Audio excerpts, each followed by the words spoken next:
శ్రీరామ్. శ్రీమాత్రే నమః. శ్రీ గురుభ్యో నమః. 2024 సంవత్సరం ఆగస్టు మాసంలో ద్వాదశ రాశుల వాళ్ళకి, అలాగే ద్వాదశ లగ్నాల వాళ్ళకి ఈ మాసం యొక్క రాశి ఫలితాలు. ఈ మాసంలో గోచార గ్రహస్థితిలో యొక్క రాశి ఏ రాశుల్లో వాళ్ళు గతులై ఉన్నారు, ఈ విషయాన్ని మనం ప్రథమంగా తెలుసుకుందాము. వృషభ రాశిలో గురుదేవుడు అలాగే మంగళ్ వీళ్ళిద్దరూ సంచారం చేస్తూ ఉన్నారు. 26వ తారీఖు వరకు కూడా ప్లానెట్ మంగళ్, గ్రహదేవత మంగళ్ వృషభ రాశిలోనే సంచారం ఉంటుంది. 27వ తారీఖు నుంచి ఆయన వృషభ రాశి నుంచి మిథున రాశిలోకి వెళ్తున్నారు. గురుమంగళ యోగానికి 27వ తారీఖు ఆగస్టు 27వ తారీఖున బ్రేక్ పడిపోతుంది. కర్కాటక రాశిలో సూర్యనారాయణమూర్తి సంచారము. కర్కాటక రాశిలో ఆయన 16వ తారీఖు వరకు ఆయన సంచారం చేస్తారు. 17వ తారీఖు నుంచి కర్కాటకంలో ఉన్న సూర్యనారాయణమూర్తి సింహరాశిలోకి అడిగడిపోతూ ఉన్నాడు. సింహరాశిలో శుక్ర బుధులు ఇద్దరు సంచారం జరుగుతోంది. బుధ భగవానుడు ఈ నెల 6వ తారీఖు నుంచి ఆగస్టు 6వ తారీఖు నుంచి వక్రగతిలోకి వెళ్తూ ఉన్నాడు. శుక్ర భగవానుడు ఈ నెల 24వ తారీఖు వరకు కూడా సింహరాశిలో సంచారం చేస్తూ 25వ తారీఖు నుంచి సింహరాశి నుంచి కన్యారాశిలోకి అడుగుపెడుతూ ఉన్నారు. కన్యారాశిలో కేతు భగవానుడు సంచారము, వక్రించిన శనైశ్వరుడు కుంభరాశిలో సంచారము, రాహుదేవుడు మీనరాశిలో సంచారము. ఈ గోచార గ్రహస్థితుల రీత్యా ఈ మాసం ద్వాదశ రాశుల వాళ్ళకి అలాగే ద్వాదశ లగ్నాల వాళ్ళకి ఫలితాలు తెలుసుకుందాము. ఈ ఫలితాలు తెలుసుకోవడానికి ముందుగా ఈ మాసము గోచార గ్రహస్థితుల్లో ఏదైనా ప్రత్యేక అంశం చోటు చేసుకుంటుందా? ప్రత్యేక అంశం అయితే డెఫినెట్గా ఉంది. కథ ఈ మాసం చివరిలో ఏర్పడుతుంది ప్రత్యేక అంశము. 24వ తారీఖు తర్వాత నుంచి శుక్రాచార్యుల వారు ఎప్పుడైతే కన్యారాశిలోకి వెళ్తారో అది ఆయన నీచ స్థానము. అలాగే అక్కడ కేతు భగవానుడు కూడా సంచారం చేస్తూ ఉన్నారు. ఇది చాలా విశేష అంశం అని చెప్పుకోవాలి. దీని గురించి అంటే దీనివల్ల ద్వాదశ రాశుల వాళ్ళకి ఏమన్నా జాగ్రత్తలు ఉన్నాయా, ఇవన్నీ కూడా మనం ఈ వీడియోలో తెలుసుకోవడానికి ప్రయత్నిద్దాము. అలాగే సూర్యనారాయణమూర్తి తన సక్షేత్రమైన సింహరాశిలోకి 17వ తారీఖు నుంచి అడుగు పెడుతూ ఉన్నారు. ఇదొక ప్రత్యేక అంశము. గోచారంలో 2 గ్రహాలు వక్రగతిలో, ఆల్రెడీ శనైశ్వరుడు వక్రగతిలో ఉన్నారు. 6వ తారీఖు నుంచి బుధ భగవానుడు కూడా వక్రగతిలోకి వెళ్తూ ఉన్నారు. గురుమంగళ యోగాన్ని కలగచేసిన 2 గ్రహ దేవతలు గురుదేవుడు మరియు మంగళ్ వీళ్ళిద్దరూ కూడా ఈ మాసం 27వ తారీఖు నుంచి గురుమంగళ యోగానికి బ్రేక్ పడుతూ ఉంది. అంటే మిథున రాశిలోకి ఆయన వెళ్ళిపోయిన తర్వాత గురుమంగళ యోగం విడిపోతుంది. ఇవన్నీ కూడా విశేషాంశాలు ఈ మాసము. అయితే ఈ మాసం మొదటి 3 రోజులు ఇంకా ప్రత్యేకాంశం ఉంది. అదొకసారి నేను మీకు చెప్పి ఈ ప్రత్యేకాంశాన్ని మీ జన్మజాతకంలో ఉన్నా లేకపోయినా ఎలా యాక్టివేట్ చేసుకోవాలి ఇది కూడా మనం ఒకసారి మాట్లాడుకుందాం. చంద్రభగవానుడు ఈ మాసం 3 రోజులు, మొదటి 3 రోజులు కూడా అంటే ఆగస్టు 1వ తారీఖు నుంచి ఆగస్టు 3వ తారీఖు వరకు ఆయన మిథున రాశిలో సంచారం చేస్తూ ఉన్నారు. మిథున రాశిలో ఆయన సంచారం చేస్తున్నప్పుడు గ్రహమాలిక యోగం ఒకటి ఖగోళంలో చోటు చేసుకుంటూ ఉంది. ఎక్కడి నుంచి చోటు చేసుకుంటూ ఉంది? మిథున రాశి నుంచి స్టార్ట్ అవ్వలేదు ఈ గ్రహమాలిక యోగము. కానీ ఈ గ్రహమాలిక యోగము వృషభ రాశి మొదలుకొని కన్యా రాశి వరకు గ్రహమాలిక యోగం ఏర్పడుతోంది. మొదటి 3 రోజులు ఆగస్టు 1వ తారీఖు, 2వ తారీఖు, 3వ తారీఖు. ఇది చాలా ప్రత్యేకాంశము. ద్వాదశ రాశుల వాళ్ళు కూడా, ద్వాదశ లగ్నాల వాళ్ళు కూడా ఒడిసి పట్టుకోవాలి. అసలు ఈ గ్రహమాలిక యోగం అంటే ఏంటి, ఇది కూడా నేను మీకు బ్రీఫ్ చేస్తాను, 2-3 మాటల్లో చెప్తాను. వీటి గురించి మనం మళ్ళీ స్పెషల్గా వీడియోస్ చేసి నేను మీకు చెప్తాను. బట్ ఇప్పుడు విపులంగా కాకపోయినా బ్రీఫ్గా చెప్తాను. ఇప్పుడు మనకు ఒక పూల చెట్లు ఉన్నాయనుకోండి, చాలా పూలు ఉన్నాయనుకోండి, కనకాంబరాలు కావచ్చు, మల్లెపూలు కావచ్చు, సన్నజాజులు, విరజాజులు ఇలా కోసుకొచ్చేస్తాం, అలా పెట్టేస్తాం. భగవంతుడికి పెడతాం. మనకైతే అది దండ కట్టుకుంటేనే పెట్టుకోగలుగుతాం. మన తలలో దండ కట్టుకోకపోతే మనం పెట్టుకోలేము. భగవంతుడి కంటే ఆయన పాదాల దగ్గర పెడతాము. భగవంతుడికి కూడా దండ కడితే చక్కగా పూల మాల వేస్తే చూడటానికి చాలా ప్లెజెంట్గా, అందంగా అనిపిస్తాయి దేవుడి విగ్రహాలు. మనం మాలలు అందుకే కదా వేసేది, చాలా మనకి పుణ్యము. అక్కడ చూడటానికి కూడా అలంకరణ చాలా బాగా అనిపిస్తుంది. ఇదే మనం పెట్టుకోవాలంటే పూలన్నీ విడివిడిగా, అంటే ఆడవాళ్ళ గురించి నేను చెప్తున్నా, పూలన్నీ విడివిడిగా చల్లా చెదురుగా ఉంటాయి. ఎలా పెట్టుకుంటాం? మనం పెట్టుకోలేం.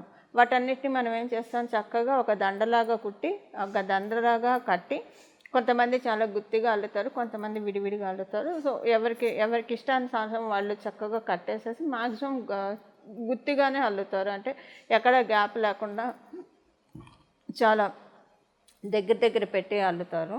ఇది మనం తలలో పెట్టుకుంటే చాలా అందంగా కూడా ఉంటుంది చూడటానికి. అయితే ఈ గ్రహమాలిక యోగం కూడా అలాంటిదే. ఎప్పుడైనా సరే పూలు విడివిడిగా ఉన్నప్పుడు వచ్చేదానికంటే కలిసి ఉన్నప్పుడు చూడటానికి అందంగా ఉంటాయి. అలాగే గ్రహ సంపత్తి, ఈ గ్రహమాలిక యోగం అంటే ఇప్పుడు వృషభ రాశిలో, మిథున రాశి, కర్కాటక రాశి, సింహరాశి మరియు కన్యా రాశి, ఈ 5 రాశుల్లో కూడా గ్రహమాలిక యోగం ఏర్పడింది. ఈ 5 రాశుల్లో గ్రహాలన్నీ చక్కగా అలైన్ అయ్యి ఉన్నాయన్నమాట. ఇది ఇంకొక మీకు అర్థం చెప్పాలంటే, ఏదైనా ఒక ఫంక్షన్ ఆర్గనైజ్ చేస్తూ ఉన్నాం అనుకోండి.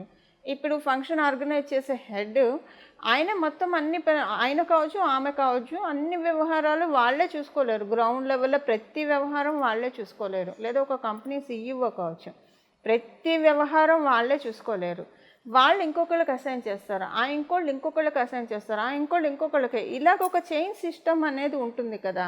ఈ చైన్ సిస్టము ఎప్పుడు బ్రేక్ అవ్వకుండా నీట్గా వెళ్తే కనుక ఆ కంపెనీ చాలా బాగా డెవలప్ అవుతుంది. మనం కంపెనీ పరంగా మాట్లాడుకుంటే, ఒక ఫంక్షన్ పరంగా, ఒక శుభకార్య పరంగా మనం మాట్లాడుకుంటే, ఇలా కరెక్ట్గా అందరూ కూడా ఒక మాట మీద చేసుకుంటూ వెళ్తే కనుక ఆ శుభకార్యం కూడా సూపర్ సక్సెస్ అవుతుంది కదా. అలాంటిదే ఈ గ్రహమాలిక యోగం. అంటే అంతా కూడా గ్రహాలన్నీ చక్కగా ఈ వృషభ రాశి నుంచి ఒక 5 రాశుల్లో చక్కగా ఉంది.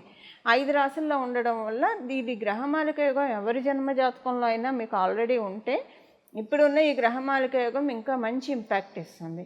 ఒకవేళ మీ జన్మజాతకంలో గ్రహమాలిక యోగం లేదనుకోండి, ఇప్పుడు అసలు ఏం చేస్తే ఈ గ్రహమాలిక యోగం మీకు అద్భుతంగా యోగిస్తుందో అది మనం తెలుసుకుందాము. అలాగే అసలు మీ జన్మజాతకంలో అసలు ఉందో లేదో మాకు తెలియదు అనుకున్నా కూడా బెంగలేదు. ఏం చేసుకుంటే ఈ గ్రహమాలిక యోగం యొక్క చక్కటి ఫలితాన్ని మీరు తీసుకోవచ్చు, మనం ఇప్పుడు తెలుసుకుందాము. తర్వాత మనం లాస్ట్లో కూడా రెమెడీ తెలుసుకుందాం. బట్ ఇప్పుడు నేను క్లుప్తంగా ఇది 3 రోజులకే వస్తుంది కాబట్టి, ఆగస్టు 1 నుంచి 3వ తారీఖు వరకే ఇది ఉంది. చంద్ర భగవానుడు వల్ల ఏర్పడుతూ ఉంది కాబట్టి, దేనికి ఈ 3 రోజులు ఏం చేయాలో నేను ఒకసారి మీకు చెప్తాను. ఆగస్టు 1వ తారీఖు నుంచి, అంటే మీరు జూలై 31వ తారీఖు నుంచి కూడా ఇది స్టార్ట్ చేయొచ్చండి. జూలై 31వ తారీఖు నుంచి ఆగస్టు 4వ తారీఖు వరకు, అంటే ఒక రోజు ముందు, ఒక రోజు తర్వాత, గ్రహమాలిక ఎండ్ అయిన తర్వాత ఒక రోజు తర్వాత, ఈ 4 రోజులు కూడా మీరు గంగా అమ్మవారి నామస్మరణం చేయాలి. ఈ గంగా అమ్మవారి నామస్మరణం ఎలా చేయాలి? మీరు గంగా గంగా గంగా అని అనుకుంటారా? లేదా గంగా అమ్మవారి ఆవిర్భావ ఘట్టం వింటారా?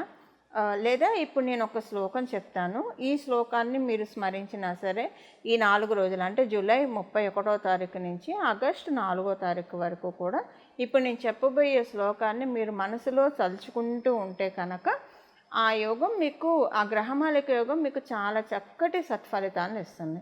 అయితే గంగా అమ్మవారి గురించి అంటే గంగా మనకి తెలుసు, వారణాసి, హరిద్వార్ మొదలుకొని గంగమ్మవారు ప్రవహిస్తూ ఉంటుంది. గంగని తలుచుకుంటేనే మనకున్న జీవన్ముక్తులం అవుతాం. మనకున్న కర్మ ప్రక్షాళన జరుగుతుంది. అందుకే మనం గంగా నదిలో స్నానం చేస్తాం. ఏదైనా పుణ్య తీర్థాల్లో స్నానం చేస్తాం, పవిత్ర జలాన్ని తెచ్చి మన ఇంట్లో పెట్టుకుంటాం. ఇంట్లో ఏదైనా మనకి అశౌచం అనిపిస్తే వెంటనే పుణ్యవచనం చేస్తాం. పుణ్యవచనం చేస్తే ఏం చేస్తారు? ఉదక శాంతి చేయిస్తారు. లేదంటే ఆ నీళ్ళు ఇల్లంతా కూడా చల్లితే పవిత్రీకరింపబడుతుంది. నీళ్ళల్లో చాలా ఎనర్జీ ఉంటుంది. అయితే ఇప్పుడు దీనివల్ల బెనిఫిట్ ఏంటో నేను మీకు చెప్తాను, ఇది తలుచుకోవడం వల్ల. ఫస్ట్ ఎందుకంటే మనకి ఏం ఫలితం వస్తుందో, ఏం చేస్తే ఏం ఫలితం వస్తుందో తెలుసుకొని చేస్తే ఇంకా బాగా ఎక్కువగా చేస్తాం. కాబట్టి ఈ ఫలితం ఏంటంటే మీకు మనశ్శాంతి చాలా బాగా ఉంటుందండి. ఈ మాసం అంతా మనశ్శాంతి చాలా బాగా ఉంటుంది. ఒకటి, మైండ్ అంతా చాలా ప్లెజెంట్గా ఉంటుంది. ఏం పనులు చేస్తే మీ గ్రోత్కి, మీ అభివృద్ధికి ఉపయోగపడితే ఆ పనులన్నీ కూడా మీరు చక్కగా చేయగలుగుతారు. ఇవన్నీ మీకు గంగా అమ్మవారి నామస్మరణతో జరుగుతుంది. మీరు గంగా గంగా గంగా అనుకున్నా పర్వాలేదు. లేదా ఇప్పుడు నేను చెప్పబోయే శ్లోకం మీరు చదువుకోగలిగితే కనుక ఇప్పుడు నేను చెప్పిన రోజుల్లో జూలై 31వ తారీఖు నుంచి 4వ తారీఖు వరకు ఆగస్టు ఇంకా చాలా బాగా ఉంటుంది. ఇప్పుడు నేను ఆ శ్లోకం చెప్తాను. ఇప్పుడు నేను ఆ శ్లోకాన్ని మీకు చెప్తాను. గంగామ్మవారికి సంబంధించిన పవిత్రమైన ఈ శ్లోకం పరమ పుణ్యప్రదమైన ఈ శ్లోకాన్ని మీరందరూ కూడా ఇప్పుడు నేను చెప్పిన ఈ రోజుల్లో స్మరించుకోవడానికి ప్రయత్నించండి. దీనివల్ల గంగామ్మవారి పరిపూర్తి ఆశీస్సులు మీ జన్మజాతకంలో గ్రహమాలిక యోగం ఉన్నా లేకపోయినా అన్నీ కూడా పనులన్నీ కూడా అలైన్ అవుతాయండి. చక్కగా మనకు అన్నీ కూడా అలైన్ అయ్యి అన్నీ కూడా వరుస క్రమంలో మన జీవితంలో జరగాల్సిన పనులన్నీ జరుగుతాయి. ఇప్పుడు ఆ శ్లోకం నేను ఒకసారి మీకు చెప్తాను. విష్ణు పాదోద్భవే దేవి గంగే త్రిపదగామిని జటాజూట గతే శంభో భాగీరథి నమోస్తుతే. విష్ణు పాదోద్భవే దేవి గంగే త్రిపదగామిని జటాజూట గతే శంభో భాగీరథి నమోస్తుతే. విష్ణు పాదోద్భవే దేవి గంగే త్రిపదగామిని జటాజూట గతే శంభో భాగీరథి నమోస్తుతే. ఇప్పుడు నేను చెప్పిన ఈ శ్లోకాన్ని నేను డిస్క్రిప్షన్లో కూడా మెన్షన్ చేయిస్తాను, మీ అందరికీ కన్ఫ్యూజన్ లేకుండా ఉండడానికి. ప్రతిరోజు కూడా ఈ శ్లోకాన్ని మీరు మనసులో స్మరించుకోవడానికి ప్రయత్నించండి. చక్కటి శుభ ఫలితాలను పొందండి. గంగమ్మ వారి నామాన్ని తలుచుకున్నంత మాత్రానే మన హృదయం అంతా కూడా ఆనందంతో నిండిపోతుంది. హృదయంలో ప్రశాంతత వస్తుంది, మన మనసులో చాలా ప్రశాంతత వస్తుంది. ప్రశాంతత వస్తే మనకి ఇంకా కావాల్సింది ఏమని చెప్పండి? ఈ ప్రశాంతతని, చక్కటి మానసిక ప్రశాంతతని, పరిస్థితులన్నీ అనుకూలమయ్యే విధంగా గంగామ్మవారు మనందరినీ అనుగ్రహిస్తుంది. ఈ శ్లోకాన్ని చదువుకోవడానికి ప్రయత్నించండి నేను చెప్పిన ఈ రోజుల్లో. మేషరాశి వారికి ఈ మాసాంతంలో అంటే 27వ తారీఖు నుంచి మీ రాశ్యాధిపతి మంగళ మిథున రాశిలోకి వెళ్తున్నారు. ఇక్కడ మీకు పనులన్నీ కూడా చాకచక్యంగా, పనులన్నీ కూడా చాలా చక్కగా వెళ్ళడానికి మంచి అవకాశాన్ని మీకు ఈ మంత్ ఎండ్ నుంచి, అంటే ఈ మాసం మొత్తం కలగజేస్తూ ఉన్నా కూడా ఈ మంత్ ఎండ్ నుంచి ఇంకా చాలా బాగా ఉంటుంది. తృతీయ స్థానము ఆయనకి చాలా కంఫర్టబుల్ ప్లేస్ మంగళకి. అందువల్ల ఆయన తృతీయ స్థానం, మీ రాశి నుంచి తృతీయ స్థానం మరియు కాలపురుషుడు కుండలిలోంచి తృతీయ స్థానంలోకి ఆయన వెళ్ళడము మీ పనులన్నీ కూడా చక్కపెట్టడానికి ఆయన వెళ్తున్నారు. అయితే మళ్ళీ ఇది మనకి 1 year వరకు రాదు. ఇప్పుడు ఈ మాసం ఈ మిథున రాశిలో సంచారం కంప్లీట్ అయిపోయి ఎప్పుడైతే ఆయన కర్కాటక రాశిలోకి వెళ్ళిపోతాడో మళ్ళీ అక్కడికి రావడానికి 1 year పడుతుంది. సో ఎప్పుడైనా సరే మా మిథున రాశిలోకి వచ్చినప్పుడు దాన్ని ఒడిసి పట్టుకోవడానికి ప్రయత్నించాలి. ఇది దేనికి ఉపయోగిస్తుంది అన్నది మీకు ఇప్పుడు, దీన్ని ఒడిసి పట్టుకోవడం వల్ల దేనికి ఉపయోగిస్తుంది అన్నది నేను మీకు ఇప్పుడు చెప్తాను. మనం ఏ పని చేపట్టినా కూడా ఆ పనులన్నీ కూడా ముందుకెళ్తేనే కదా మన ప్రోగ్రెషన్ ఉండేది. ఇలా మన ప్రోగ్రెషన్ ఉండడానికి ఇప్పుడు మనం మంగళ మిథున రాశిలోకి వెళ్ళడం డెఫినెట్గా అవసరం. ఎవరికైనా జన్మజాతకంలో మంగళ మిథున రాశిలో ఉన్నా వాళ్ళకి ఎప్పుడూ కూడా ఏ పైన అయినా కూడా చాలా చక్కగా చేసుకుంటూ వెళ్తారు. ఎక్కడో కూడా పులి స్టాప్, ఎక్కడ కామాలే పెడతారు కానీ పులి స్టాప్ పెట్టరు. మంచి పనులకైతే డెఫినెట్గా పులి స్టాప్ పెట్టరు, వాళ్ళు ఇంకా చేసుకుంటూ వెళ్తూ ఉంటారు. ఇప్పుడు ప్రోగ్రెస్ కొంచెం వచ్చింది అనుకోండి, ఇంకా ఉంది కదా ఈ ప్రోగ్రెషన్తోనే నేను ఎందుకు స్టాప్ అవ్వాలని ఇంకా ముందుకు వెళ్తూ ఉంటారు. అదే ఒకవేళ చెడ్డది అనుకోండి, దానికి పులి స్టాప్ పెట్టేస్తారు. ఇది మనకి మంగళ యొక్క తత్వము. మీ రాష్ట్రాధిపతి అవడం వల్ల మీరు ఇంకా అలర్ట్గా ఉండి దీన్ని పట్టుకోవాలి. దీనికి మనం ఇప్పుడు లాస్ట్లో తెలుసుకోబోయే నామాన్ని జపిస్తే సరిపోతుంది. ఆ నామాన్ని జపిస్తే కనుక చక్కటి ఫలితాలు ఉంటాయి. ఇంకా ఈ మాసం యొక్క ఫలితాలు మనం మిగతా రాశుల యొక్క మిగతా గ్రహస్థితుల యొక్క ఫలితాలు మనం ఒకసారి చూస్తే కనుక అన్ని విషయాల్లో కూడా ఈ మాసం నార్మల్గా న్యూట్రల్గా ఉంటుంది, చాలా ప్రశాంతంగా ఉంటుంది. ఎక్కడ కూడా మీకు అంటే అంత నార్మల్గానే ఉంటుంది, పెద్దగా ఇబ్బందులు ఏముండవు, అలాగని పెద్ద అనుకూలతలు కూడా కనిపించవు. కానీ కొన్నిసార్లు ఈ మాసంలో మధ్యలో కొన్ని అనుకూల అంశాలు, శుభవార్తలు కూడా మధ్యలో చూస్తారు. అదొకటి మీ జన్మజాతకం బాగా స్ట్రాంగ్గా ఉంటే మీ జీవితానికి సంబంధించిన శుభవార్తలు లేదా అనుకూలతలు అవ్వచ్చు. మీ జన్మజాతకం ప్రెజెంట్ కనుక స్ట్రాంగ్గా లేకపోతే ఈ అనుకూలతలు మీకు కాకుండా వేరే వాళ్ళకి అనుకూలతలు ఉన్నాయి, లేదా వేరే వాళ్ళకి సంబంధించిన వాళ్ళ లైఫ్లో సంబంధించిన అనుకూల అంశాలు కావచ్చు, లేదా ఏదైనా ఫేవరబుల్ థింగ్స్ మీరు వింటారు. ఇక్కడ మీ జన్మజాతకం యొక్క బలం వైటల్ రోల్ ప్లే చేస్తుంది. బట్ మీకు అనుకూలం లేకపోయినా ప్రతికూలంగా అయితే ఈ మాసం డెఫినెట్గా ఉండదు. ఈ మాసము 25వ తారీఖు నుంచి ఎలాంటి రుణ ప్రయత్నాలు చేయకండి, ఎవరికి అప్పు కూడా ఇవ్వకూడదు. 25వ తారీఖు నుంచి సో ఈ ప్రయత్నాలు రుణానికి సంబంధించిన ప్రయత్నాలు చేయడం, లేదంటే ఎవరికైనా చేబదులు ఇవ్వడం, అవి మళ్ళీ మీకు తిరిగి రావడం చాలా కష్టం అవుతుంది. సో 1-2 సార్లు మీరు ఎవరికైనా చేబదులు ఇవ్వాలంటే ఆలోచించుకొని ఇవ్వండి. అలాగే మీరు రుణ ప్రయత్నాలు చేస్తే కనుక ఈ మాసం 25వ తారీఖు నుంచి అది మీకు తీర్చడం కొంచెం కష్టం అవుతుంది. ఎలాంటి రుణ ప్రయత్నాలు చేయాలంటే 24వ తారీఖు లోపలే ఇలాంటి వాటికి మీరు పెట్టుకోండి.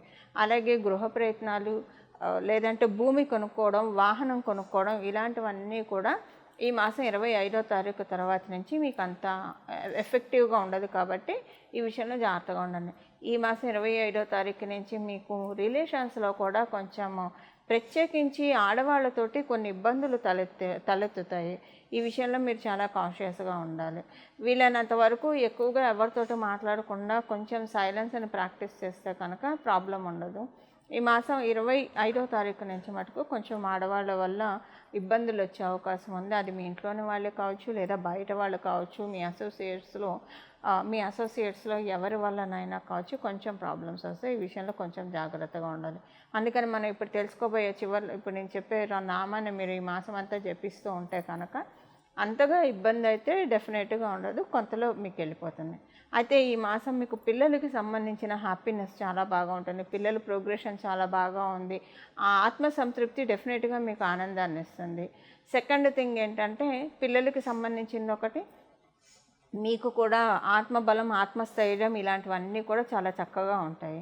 ఇవన్నీ మీకు ఈ మాసంలో తటస్థిస్తూ ఉన్నాయి. ఇవి ఈ మాసం యొక్క ఫలితాలు మేషరాశిలో పుట్టిన వాళ్ళందరికీ కూడా. ఈ మాసం ద్వాదశ రాశుల వాళ్ళు చేసుకోవాల్సిన పరిహారం అయితే మొదట గంగామ్మవారికి సంబంధించిన శ్లోకాన్ని తెలుసుకున్నాం కదా, అది ఈ మాసం అంతా చేసుకోవచ్చు అంటే చక్కగా చేసుకోవచ్చు, ఎలాంటి ఇబ్బంది లేదు, చాలా మంచి ఫలితాలు ఉంటాయి. గంగామ్మవారిని ఎప్పుడు తలుచుకున్నా కూడా మనం చాలా బ్రహ్మగడిగిన పాదము, గంగాజలము, విష్ణుమూర్తి పాదాల్లోంచి అమ్మవారు ఉద్భవించారు. సో అందువల్ల విష్ణుమూర్తి పాదాన్ని కూడా ధ్యానించిన వాళ్ళం అవుతాము. అలాగే మనం శ్రీలక్ష్మి అమ్మవారి యొక్క కృపాకటాక్షాలను కూడా మనం పొందగలిగిన వాళ్ళం అవుతాము.